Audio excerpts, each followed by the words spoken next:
आइए बच्चों, आज हम राम लक्ष्मण परशुराम संवाद के तीसरे पद को समझते हैं। तीसरा पद पहले मैं आपको पढ़ के सुनाती हूँ। नाथ शंभु धनि भंज निहारा, होय कोई एक दास तुम्हारा। ये रामचंद्र जी कह रहे हैं परशुराम जी से। आयसु काह कहिए किन मोही, सुन रिसाए बोले मुनि कोहू।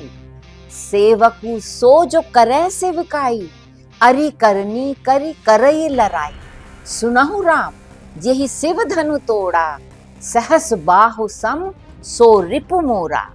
सो बिल गाओ बिहाओ समाजा, न त मारे जे हई सब राजा। सुनि मुनि बचन लखन मुस्काने, बोले पर सुध रही अपमाने। बहु धनु ही तोरी लरिकाई, कबहु न असिरसी कीन गोसाई।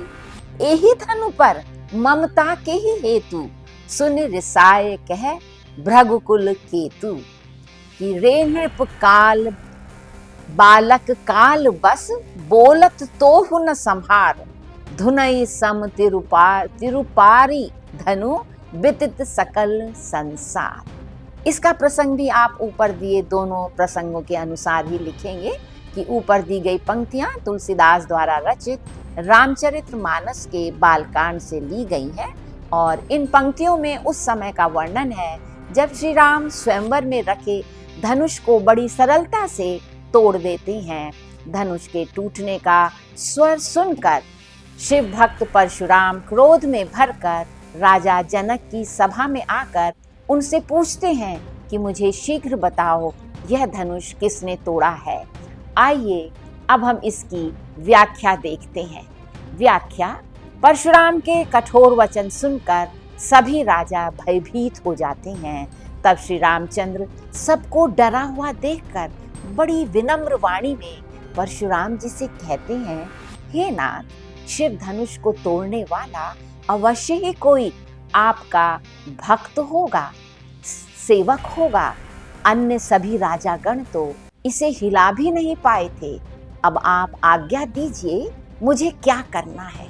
यह सुनकर मुनि परशुराम बोले, सेवक वो होता है जो सेवा करे। इसने तो शत्रुओं के समान कार्य किया है।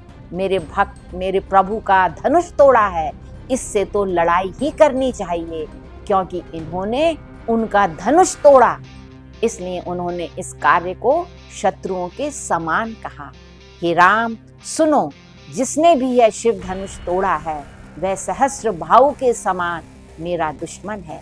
बच्चों, सहस्र बाहु नाम का एक राक्षस था जिसको परशुराम ने मारा था।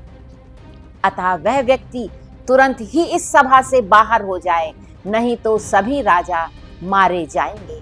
परशुराम के इस प्रकार कठोर वचन सुनकर लक्ष्मण जी मुस्कुराए और उपहास करते हुए बोले, हे गोसाई, बचपन में तो हमने ऐसे बहुत से धनुष तोड़े थे, तब तो आपने कभी क्रोध नहीं किया। इस धनुष पर आपको इतनी ममता, इतना प्यार क्यों है? लक्ष्मण के ऐसे वचन सुनकर परशुराम का क्रोध और बढ़ गया, मानो लक्ष्मण ने उनके क्रोध में घी का काम किया हो। क्रोध में भरकर वे बोले, अरे राजपुत्र, लगता है तेरी मृत्यु निकट है जो तू ऐसी बात बोल रहा है। यह कोई धनु ही नहीं है, ये तो सारे संसार में प्रसिद्ध शिव जी का धनुष पिनाक है।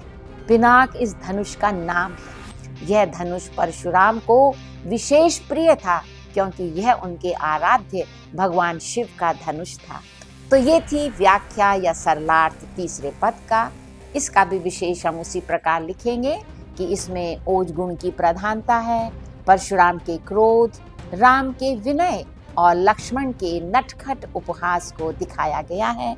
इसकी भाषा अवधी है, इसमें वीर रस है, इसमें चौपाई और दोहा छंद है और संवाद शैली के द्वारा इसकी कथा आगे बढ़ी है।